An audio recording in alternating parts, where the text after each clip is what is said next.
Welcome to the first episode of time out with Karan. And आज का episode बहुत बहुत ज़्यादा स्पेशल है मेरे लिए। एंड उसके दो रीजंस हैं, क्योंकि एक, ये पहला एपिसोड है, एंड सेकंड, ये जो एक्सपीरियंस आज मैं आप लोगों के साथ शेयर करने वाला हूँ, ये बहुत बहुत ज़्यादा इंपॉर्टेंट है मेरी लाइफ में। जो कुछ मैंने सीखा इस पर्टिकुलर इंसिडेंट, इस पर्टिकुलर एक्सपीरियंस की वजह से है।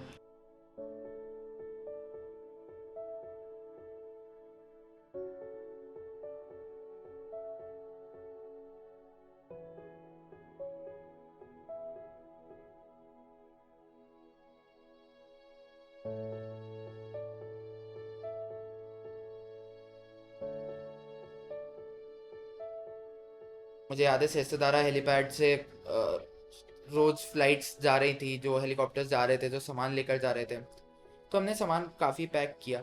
एंड इस बीच ऐसा हुआ कि ये भी रिपोर्ट्स आई कि जो सामान आ रहा है, जो लोगों की मदद के लिए जो सामान आ रहा है, वो लोगों तक पहुंच नहीं रहा है। हमारा पैकिंग ही चल रही थी उस टाइम पे। किसी ने आकर बोला कि तुम सामान तो भेज रहे हो, बट तुम्हें पता है ये किसी तक पहुंचेगा नहीं। और उन्होंने कोट किया कि देखो सेस्ताधारा हेलीपैड पर ही कितना सामान सड़ रहा है, एंड बहुत सारी चीज़ें उन्होंने बोली। तो I was just a class 11th kid at that time, and मुझे बिल्कुल आइडिया नहीं था कि कितनी कितनी भयंकर सिचुएशन है वो। बट मुझे इतना पता था कि अगर हम लोग किसी चीज़ को लेकर मेहनत कर रहे हैं, अगर हम लोग कुछ सामान पहुंचाना चाहते हैं विक्टिम्स तक, तो there has to be someone जो हमारी टीम से वहाँ पर जाए एंड वो इंश्योर करे कि वो सबसे नीडी जो पीपल हैं उन तक पहुँचे। तो मैंने उस टाइम पे टीम को कन्वे किया कि I want to go, and मैं वहाँ जाकर इंश्योर करना चाहता हूँ कि जो भी सामान है वो वहाँ तक पहुँचे। मुझे याद है उस टाइम पे सक्षम प्रद्योत भैया थे इन्वॉल्व, शार्दुल भैया थे, सारंग भैया उस टाइम पे इन्वॉल्व थे। तो मैंने इन सबको कन्वे किया, ये जो सीनियर्स थे मैड में, तो उनको कन्वे किया। देन अभिजय भैया से मेरी बात हुई। तो अभिजय भैया के साथ इससे पहले मेरा कुछ ज़्यादा इंटरेक्शन हुआ नहीं था। थोड़ा बहुत हुआ था।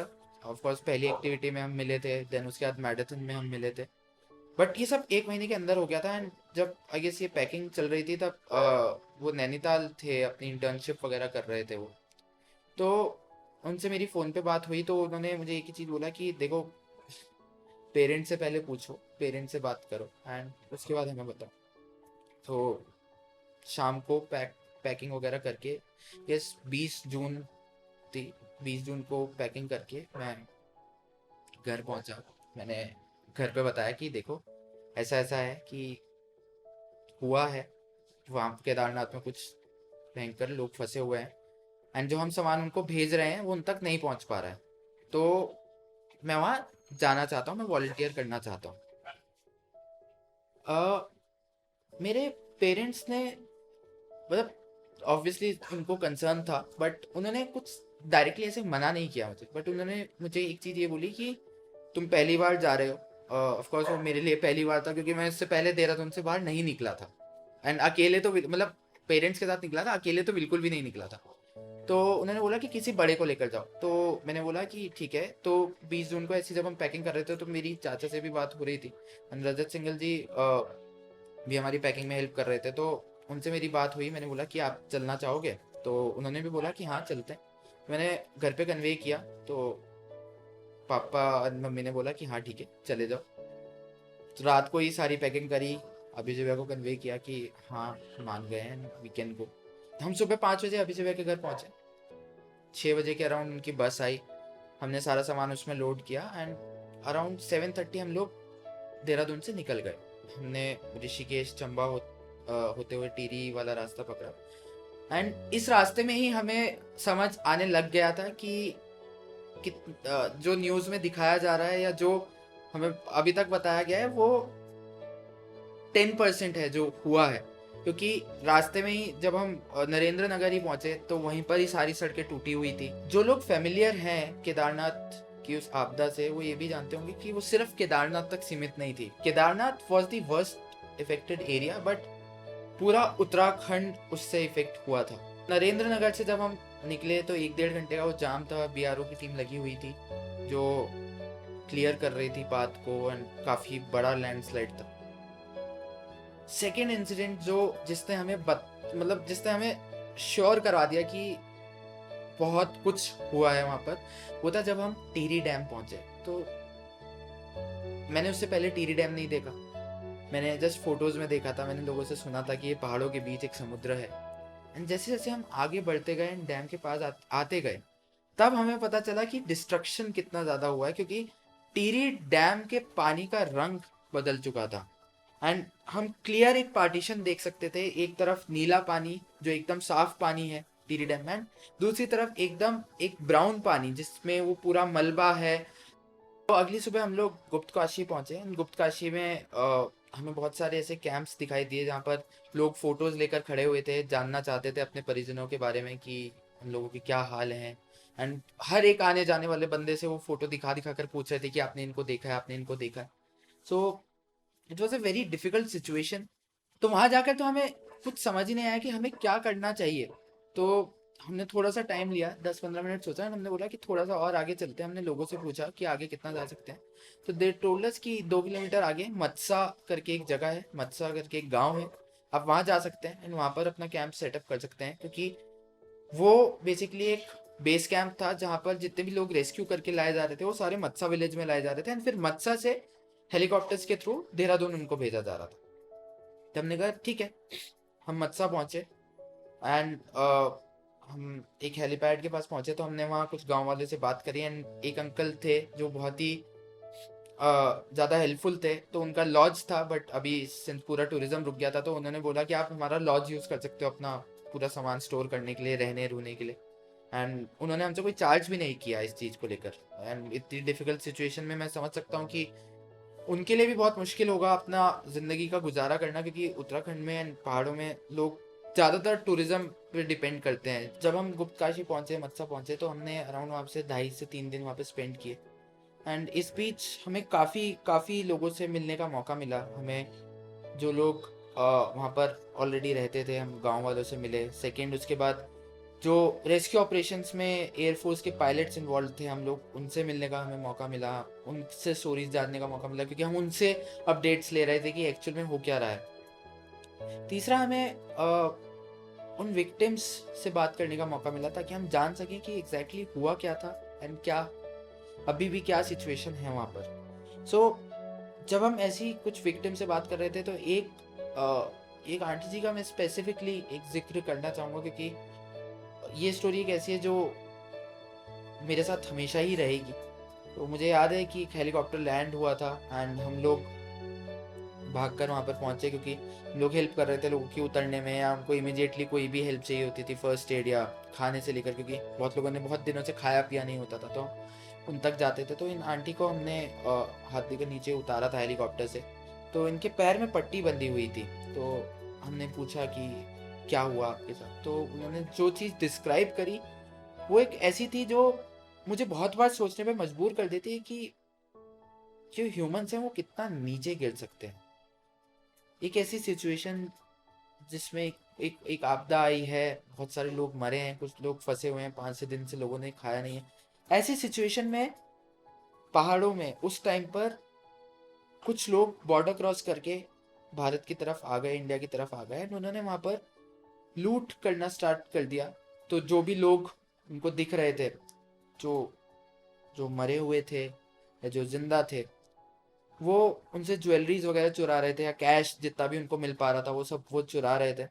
एंड इन आंटी के साथ ऐसा हुआ था कि इन्होंने एक टोरिंग पहनी हुई थी। जो लोग पहाड़ों में रहते हैं उनको आइडिया भी होगा कि टोरिंग जब आप पहनते हैं तो बहुत, जब टाइम बीत जाता है तो बहुत निकालना मुश्किल भी हो जाता है उस टोरिंग को। तो उन लोगों ने आंटी का जो अंगूठा था, जो उंगली थी जिसमें आंटी ने वो रिंग पहन रखी थी, उन्होंने वही काट दी थी एंड ताकि वो उस रिंग को ले जा सके। एंड दिस वाज समथिंग जो मैंने कभी पहले सुना नहीं था।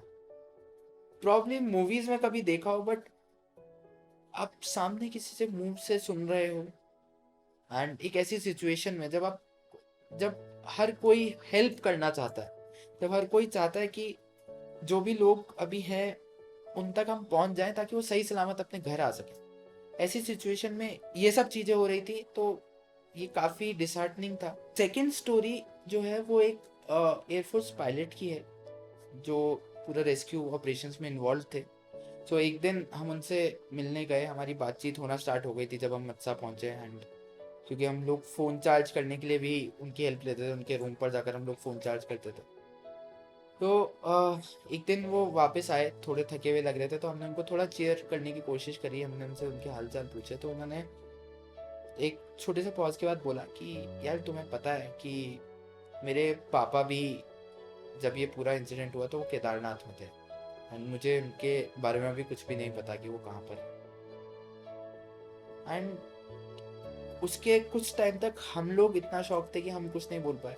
इंडिया जैसे देश में आप लोग जब हम लोग बड़े होते हैं तो हम लोग बहुत मतलब आर्म फोर्सेस के लिए रिस्पेक्ट होती है, बचपन से ही हमें बताया जाता है कि जो हमारे फौजी हैं वो हमारे लिए कितने सेक्रीफाइस करते हैं। But this was the first time जब हम रियल लाइफ देख रहे थे, जब हम उनके मुंह से सुन रहे थे कि वो क्या कर रहे हैं, उनके ऊपर क्या बीत रही है। क्योंकि वो उस टाइम पे अपने फादर को लेकर कंसर्न नहीं थे, उनके लिए उनका पहला कंसर्न था लोगों की सेफ्टी। जो उनका मिशन था, जो उनको बताया गया कि आपको लोगों को रेस्क्यू करके लाना है, उस टाइम पे उनके लिए कोई फादर, कोई बहन, कोई भाई, कोई दुश्मन, कोई कुछ नहीं था। वो सब उनके लिए उस दिन इंडियन थे, एंड वो उन इंडियंस की हेल्प करना चाहते थे। जो तीसरा जो इंसिडेंट था जो मैं शेयर करना चाहूँगा, वो था एक फैमिली का जिनके साथ हम वापस आए। सो हम लोग जिस डिपार्टमेंट के साथ गए थे उन्होंने बोला कि अभी तो हम 2-3 दिन और बिताएंगे, एंड हमारा जो सामान था, जो हम सामान डिस्ट्रीब्यूट करने के लिए लाए थे, वो ख़त्म हो चुका था। तो हमने बोला कि ठीक है, हम तब तक वापस हम कुछ अपना अरेंजमेंट करते हैं, हम देहरादून जाते हैं। तो हमने वहाँ पर बात करी कि कैसे जा सकते हैं देहरादून। हमें कुछ लोगों ने बताया कि आप लोग जो वहाँ पे टैक्सीज चल रही हैं, आप उनसे बात कर लो, तो वो विक्टिम्स को तो लेकर जा ही रहे हैं, आपको भी ले जाएंगे साथ में, तो ऐसी कोई प्रॉब्लम नहीं होगी क्योंकि आप सामान बांटने ही आए। तो हमने बोला कि ठीक है। हम लोग हमने एक टैक्सी वाले से बात करी, वो मान गए अंकल, एंड हम लोग उस कैब में बैठ गए। एंड हमारे साथ एक फैमिली ने हमें ज्वाइन किया, जो जिनको अगेन केदारनाथ से रेस्क्यू करके लाया गया था, एंड अब वो देहरादून जा रहे थे। तो रास्ते में जब थोड़ी हमारी उनसे बात होने लगी तो दे टोल्ड अस कि दे हैड लॉस्ट अ सन। एक उनका छोटा सा बच्चा था 3 या 4 साल का, जिसको उन्होंने इस पूरे इंसिडेंट में खो दिया था। क्योंकि ऐसा हुआ था कि जब ये पूरी बाढ़ वगैरह आई एंड वो बचने के लिए ऊपर की तरफ बढ़ने लगे, तो एक जगह उनको एक पाथ में वाटरफॉल मिला जिसको उन्हें क्रॉस करना था। तो उन्होंने अपने बच्चे का हाथ पकड़ा, क्योंकि ऑब्वियसली आप गोद में उठाकर नहीं ले जा सकते हो, ये स्लिपरी है समथिंग। तो उन्होंने बच्चे का हाथ पकड़ा, दोनों पेरेंट्स ने हाथ पकड़ा, एंड एक एक करके वो लोग निकलने लगे। इस बीच ऐसा हुआ कि उस वाटरफॉल के बहाव में वो बच्चा बह गया, उनका हाथ छूट गया, एंड उनको नहीं पता चला कि कब उनका हाथ छूटा। हमारे पास कुछ शब्द नहीं थे कि हम उनको अगर कंसोल भी करें तो कैसे करें।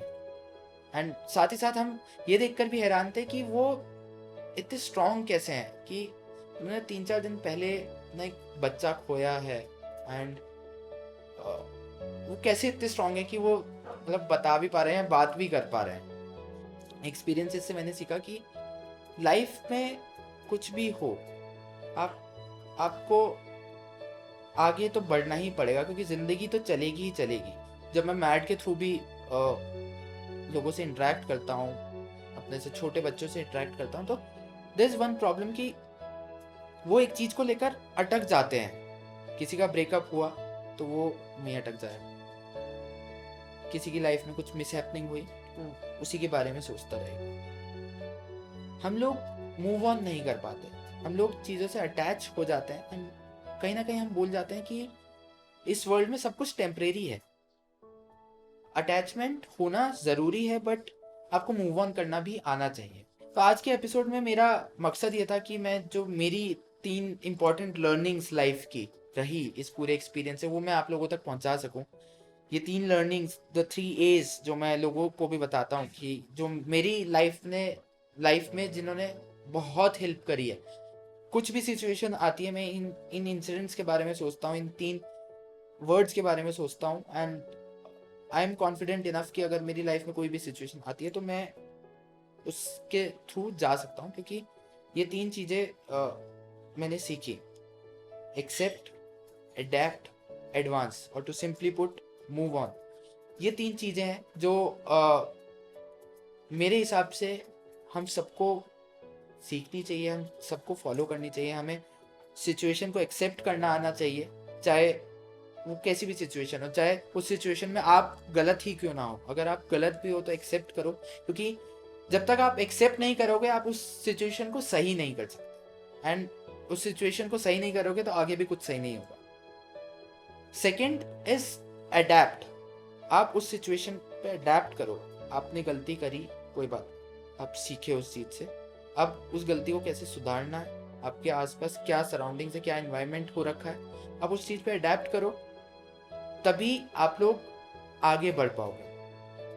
बहुत बार ऐसा होता है कि जब मैं लोगों से मिलता हूँ एंड उनको किसी अनकंफर्टेबल सिचुएशन में डाला जाता है, तो वो लोग उतना परफॉर्म नहीं कर पाते जितना वो एक कंफर्टेबल सिचुएशन में करते हैं, जस्ट बिकॉज वो अडेप्ट नहीं कर पाते उस सिचुएशन।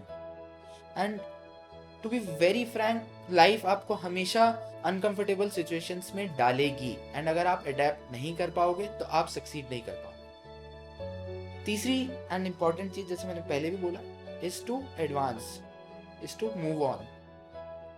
कुछ गलत हुआ, आप फेल हुए किसी चीज में, कोई बात नहीं, मूव ऑन। आप दोबारा ट्राई करो, दोबारा अटेम्प्ट करो। अगर आप ये चीज कर पाओगे तो कोई ताकत नहीं है दुनिया में जो आपको रोक सकेगी। तो दीज वर दी 3 लर्निंग्स जो मैंने केदारनाथ एक्सपीरियंस से सीखी। I will be sharing some more stories, some more incidents about my life, my first experiences with many different things, and I hope आपको वो भी पसंद आएंगे, आप लोग उनसे भी कुछ सीखोगे। So stay tuned to my YouTube channel, and do not forget to subscribe, like, and share your views in the comment section. Thank you.